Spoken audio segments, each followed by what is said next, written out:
He leaned in close and whispered to the investors around him. Her? Oh, her? She's Just my maid. Helps around the house. The room laughed. She stood there, swallowing the humiliation like poison. But when the CEO stepped onto that stage and said one sentence, her husband's blood ran cold. Because the woman he just called his maid was about to step on that stage, and his entire world was about to shatter in front of everyone. Please sit back and watch as this story unfolds. She stood at the kitchen sink washing dishes that were already clean. The water ran hot over her hands, almost burning, but she didn't pull away. The pain helped. It reminded her she could still feel something. 3 years ago, she had everything. Her father's empire stretched across continents, private jets, boardrooms, power that could move markets with a single phone call. But she'd also had something else. A mother dying slowly in a hospital bed, and a heart that was tired of being loved for her last name instead of her soul. So she'd walked away from it all. Told her father she needed to find herself. Told her godfather, the CEO of one of the biggest firms in the country, that she needed time. Told everyone who knew her as the trillionaire's daughter that she was done living in that world. She'd moved to a small apartment, got a simple job, started volunteering at a community centre, and that's where she met him. He was there for mandatory corporate volunteer hours, clearly annoyed, checking his watch every 10 minutes. But when he smiled at her, when he made her laugh while they sorted donated clothes, when he asked her to coffee without knowing who her father was, she felt something real for the first time in years. He'd loved her simplicity, her kindness, the way she didn't need expensive things to be happy. He'd told her she was different from the shallow women at his office, the ones who only cared about status and money. She'd believed him. They'd married quietly. No big wedding, no media, no family drama. Just them. And for 2 years it had been good. Not perfect, but real. Until ambition showed her who he really was. Baby! His voice shattered her thoughts. She turned off the water and dried her hands, slowly. He burst into the kitchen, phone in hand, face lit up like he'd won the lottery. You won't believe this. You won't believe this. The gala. The annual company gala. He was pacing now, manic energy radiating off him. Invitation only. Black tie. The CEO himself will be there. Board members. International investors. This is IT. This is my moment. She smiled gently, her heart already heavy with what she knew. She'd arranged this, called her godfather 3 weeks ago and asked him to invite her husband. She'd wanted to surprise him, to help him achieve the recognition he always craved. That's wonderful, she said softly. Your hard work is paying off. Hard work? He laughed, running his hands through his hair. This is beyond hard work. Do you understand what this means? One conversation with the right person and I could be promoted. One impression and I'm set for life. I'm proud of you. He stopped pacing and looked at her, really looked at her, and something in his expression shifted. His excitement dimmed slightly, replaced by something colder. You'll come with me. It's a couples event. Her heart lifted despite herself. Really? I'd love to. Yeah, but listen. He stepped closer, his voice dropping. These people are different. High society. Old money. They judge everything. Your dress, your hair, the way you speak. I need you to be careful. Careful? You know what I mean. Keep it simple, modest. Don't draw attention. Let me do the talking. I can't have them thinking I'm... He trailed off, but she heard the rest anyway. I can't have them thinking I'm not good enough. The words landed like stones in her chest. Of course, whatever you need. He kissed her forehead quickly, already distracted. That's my girl. This is going to change everything. You'll see. As he walked away, dialing someone, his voice echoing through their apartment, she stood alone in the kitchen. The trillionaire's daughter. The woman with more wealth than most people would see in 10 lifetimes. The woman who could have attended that gala as a guest of honor. Instead, she was being told to make herself small. And the worst part? She was going to do it. Because she still believed in him. Still believed that underneath the ambition was the man who'd made her laugh while sorting donated clothes. She had no idea that man was already gone. The next few weeks broke something inside her that she didn't know could break. It started with the late nights. He'd come home at 2 a.m., 3 a.m., smelling like perfume that wasn't hers. And when she asked where he'd been, he'd snap at her. Networking, building relationships, you wouldn't understand. You've never had ambition. The words cut deeper than he knew. She'd had ambition. She'd had vision. She'd helped build strategies that moved billions. But she'd given it up for love, for peace, for him. Then came the first mistress. She'd come home early one afternoon to find another woman in their living room, draped across their couch in a tight dress, laughing at something he'd said. Wine glasses on the table, music playing softly. "Oh, you're home?" He didn't even look guilty, just annoyed. "Who's this?" Her voice came out steadier than she felt. "A colleague. We're discussing the gala presentation." The woman smirked, sipping her wine slowly, eyes challenging. She stood there, frozen. Every instinct screamed at her to throw them both out, to demand respect, to remind him of vows and promises and love. Instead, she quietly turned and walked to their bedroom. Closed the door, sat on the edge of the bed with her hands shaking in her lap. She heard them laughing through the walls, heard the clink of glasses, heard her husband's voice lighter and happier than he'd sounded with her in months. That was the first crack. The second came a week later. Another woman. This time he didn't even bother with excuses. "She's helping me pick out what to wear to the gala." "You don't have an eye for these things." The woman walked through their home like she owned it, touching his clothes, giving opinions, brushing against him in ways that weren't accidental. She stood in the kitchen making tea with trembling hands while a stranger walked through her bedroom. The third time, she didn't even go home. She saw them through the window laughing on the balcony and kept walking.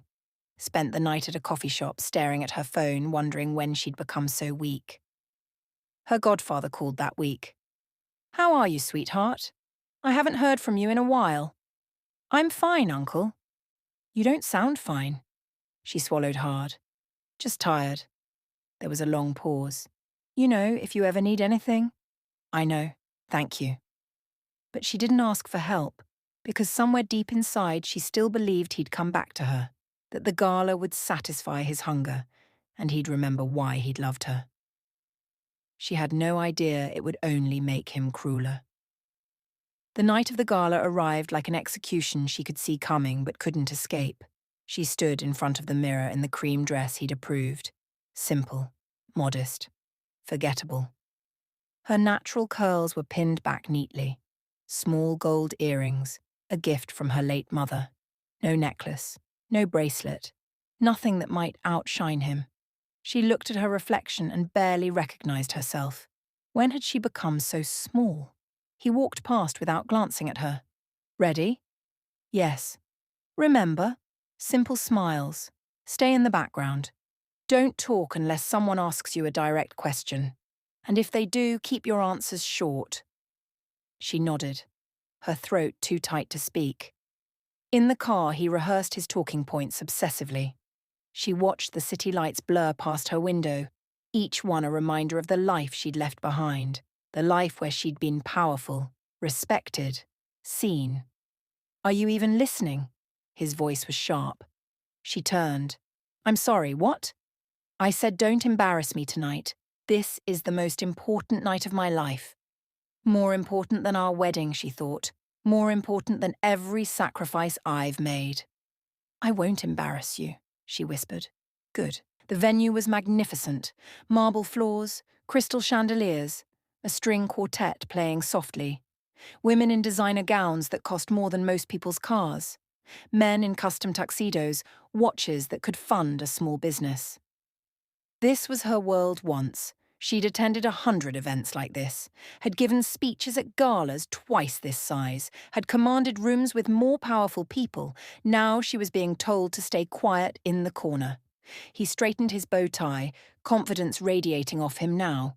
Okay, showtime. They walked in together, but within seconds he'd released her arm and moved toward a group of executives, leaving her standing alone. She followed slowly, a shadow in cream. Ah, there you are, a senior partner called out, shaking his hand enthusiastically. We've been looking forward to having you here. Her husband beamed. The honour is mine, sir, truly. And who is this lovely lady? The man turned to her with a warm smile. Her husband didn't miss a beat. Oh, she helps me keep things organised at home. My little house manager, you could say. House manager. Not wife, not partner, not the woman who'd loved him when he was nobody. Help. The man's smile faltered slightly, but he nodded politely and moved on. Her chest tightened, but she said nothing. It's just one time, just to ease into the conversation. But it wasn't just one time. This is my assistant, basically. She takes care of things for me at home. She's around. Keeps my life running. Each introduction stripped away another layer of her dignity. Each lie made her smaller. Each smile he flashed while reducing her made her heart crack a little more. By the sixth introduction, she couldn't feel anything anymore. She was floating outside her body, watching this man destroy her in slow motion. A woman in an emerald gown approached, champagne in hand, eyes kind. You look like you need air, she nodded mutely. Balconies that way, I recommend it. She walked through the crowd like a ghost, invisible, untouchable, already gone. The balcony was empty, the night air cool against her burning face. She gripped the railing, breathing deeply, trying to remember who she was before he made her forget. Rough night? She turned to find an elegant older woman standing beside her, knowing eyes studying her face. You could say that. Let me guess. Husband treating you like furniture while he networks? She laughed bitterly. Worse, he's telling people I'm his maid. The woman's eyebrows rose. His maid? His house manager, his assistant, his help. Anything but his wife. The woman sipped her champagne slowly. And yet you're still here. I don't know why. I do. The woman's voice was gentle but firm. Because you love him, or you love who he used to be. But sweetheart, let me tell you something I learned the hard way. A man who needs to make you small to feel big isn't a man worth loving. Tears burned behind her eyes. I gave up everything for him. Then maybe it's time to take everything back. The woman smiled, patted her hand once and walked away, leaving her alone with those words echoing in her mind. Take everything back. Inside, dinner was being served. She found her assigned seat. But he was 3 tables away, surrounded by executives, laughing too loudly at jokes that weren't funny. He hadn't even noticed she'd been gone for 20 minutes. A woman at her table leaned over, voice sympathetic.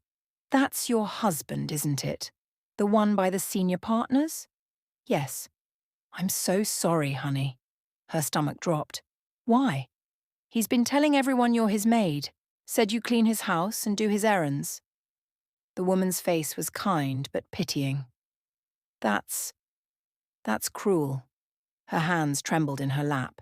He said that. To at least a dozen people. I heard him myself. The room tilted. She excused herself, stood on shaking legs, and walked blindly toward the restrooms. In the mirror, she stared at her reflection. Simple dress, modest jewellery, pinned back hair. She'd made herself invisible for him, and he'd made her nothing. Enough. The word whispered through her mind like a prayer. Enough. She straightened her shoulders, lifted her chin. Let her curls fall loose. She was still the trillionaire's daughter, still the brilliant woman who'd helped shape international deals, still the goddaughter of the CEO who stood on that stage right now, about to change everything. She walked back into the ballroom just as the lights dimmed.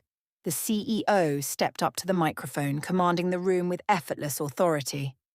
Her godfather. The man who'd mentored her since childhood, the man who knew exactly who she was. Good evening, everyone. Thank you for joining us tonight. Her husband sat up straighter, chest puffed out, ready for his moment of recognition. Before we begin our awards ceremony, I want to acknowledge someone whose brilliance has shaped this company's future in ways most of you don't even realize. Her husband's grin widened. He actually thought this was about him.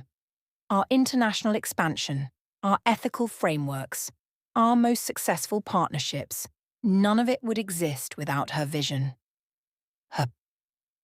The room shifted. Whispers rippled through the crowd. She's chosen to work behind the scenes, to let others take credit, to build quietly. But tonight, I'm bringing her into the light. The CEO's eyes found her in the crowd and he smiled. Please welcome to the stage my goddaughter, the architect of our success, the woman who made tonight possible. The spotlight swung to her. Time stopped. Her husband's face drained of all colour.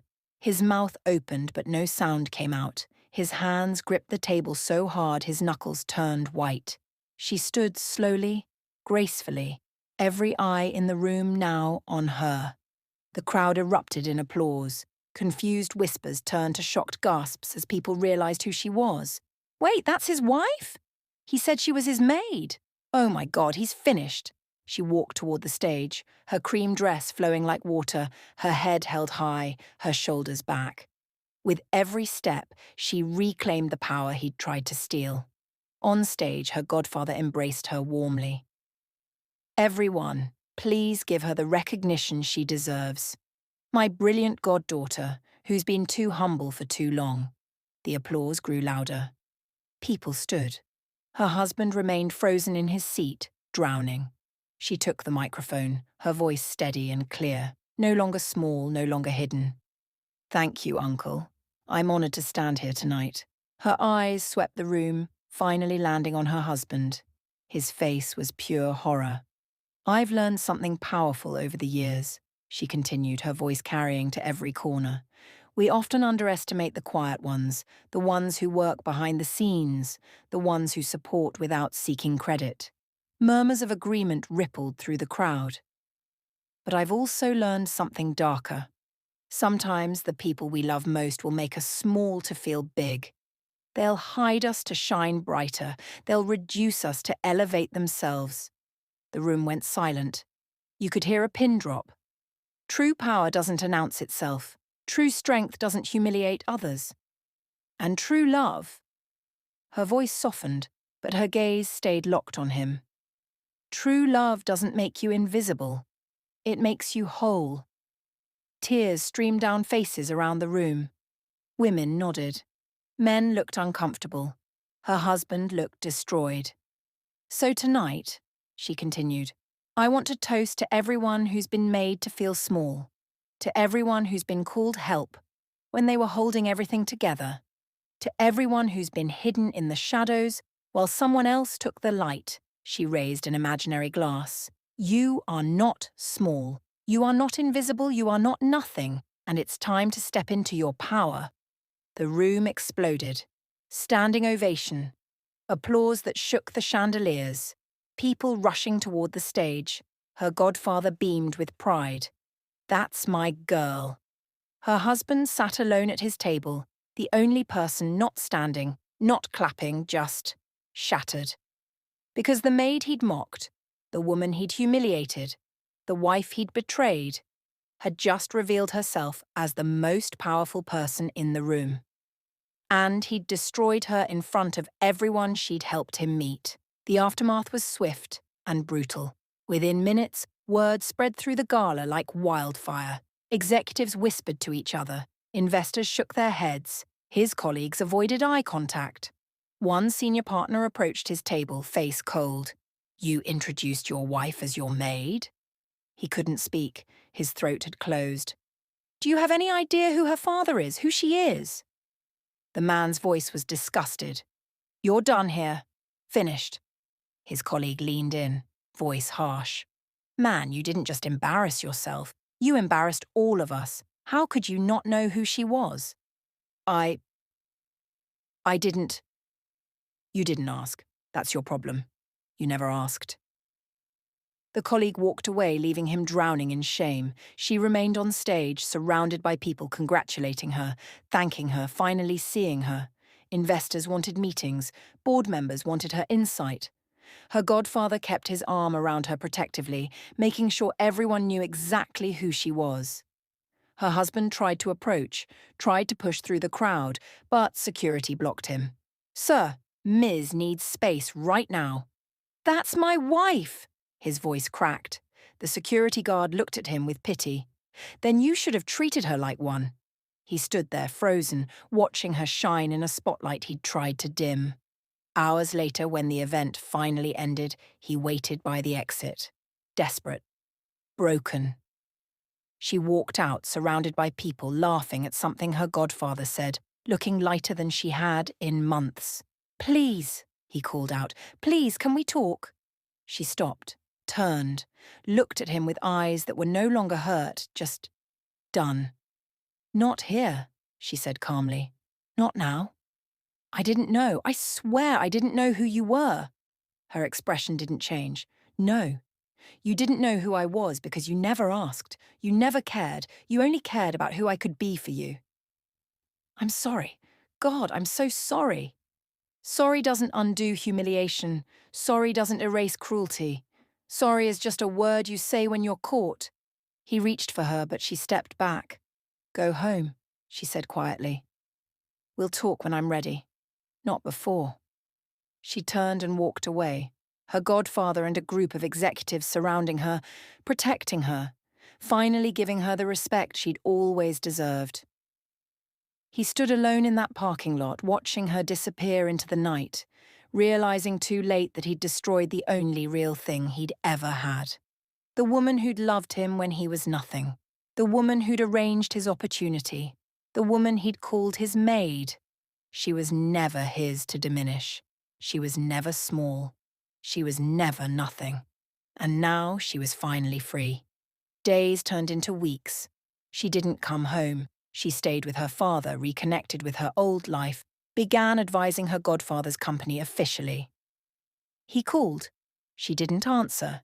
He texted. She didn't respond. He sent flowers. She sent them back. At work, he became invisible. The promotion he'd dreamed of went to someone else. The partnerships he'd hoped to build never materialized. His colleagues whispered when he walked by. He'd wanted to be seen so badly that he'd made himself unforgettable for all the wrong reasons. One evening, she finally agreed to meet him. A quiet cafe. Neutral ground. He arrived early, hands shaking, rehearsing apologies that would never be enough. She walked in looking different, confident, powerful, free. "Thank you for meeting me," he whispered. She sat down, calm and composed. "I'm not here to reconcile. I'm here to give you closure." His heart shattered. "Please, I'll do anything. I'll change. You'll change because you got caught. Not because you realized I was worth respecting." The words cut through him like glass. "I loved you," he choked out. "You loved the version of me that served you, the quiet one, the small one, the one who made you feel big." Her voice was steady. "But that woman was dying, and I had to choose between saving her or saving us. You chose her. I chose me." Silence settled between them, heavy with everything unsaid. "I'm filing for divorce," she said quietly. "My lawyer will contact you. Don't do this, please, I'm begging you." She stood, gathered her bag, looked at him one last time with eyes that held no anger, just peace. "You wanted the world to see you as important. You wanted status and power and recognition." She smiled sadly. "You had it all along. You were married to it. You just didn't know because you never looked at me long enough to see." And with that, she walked out of his life. He sat there long after she'd gone, crying into his hands, realizing he'd traded a queen for a spotlight that never came. Months later, he saw her on the cover of a business magazine. The quiet power. How one woman is reshaping corporate ethics. She was radiant, confident, everything she'd always been, finally visible to the world. And him? He was exactly where he'd always been, alone in the shadows, finally understanding what it felt like to be made small. Thanks for watching.